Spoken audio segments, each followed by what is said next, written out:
رحلوني من السعوديه، والله لو ما عنديش بصمه ترحيل في السعوديه نعاود نرجع للسعوديه ونريح في السعوديه، لانه السعوديه افضل 1000 مره من اوروبا، افضل 1000 مره من اوروبا.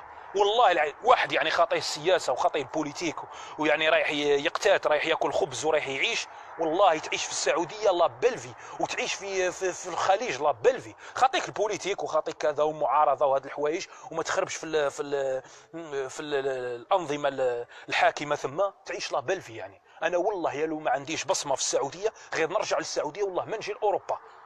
علاش يا خوتي نرمي روحي في البحر؟ علاش يا خوتي تشوف في ناس ياكل فيهم الحوت، ناس خارج جلده زرق معمر بالماء، وجهه ما كانش ماكلو قرش ولا ما على بالوش. علاش يا خوتي؟ علاش الشباب يعني تشوف الله يبارك يعني زين طول عرض صحه وتلقاه بالك متخرج من جامعه، بالك رايح مع واحد ماكل كاشي مدروقي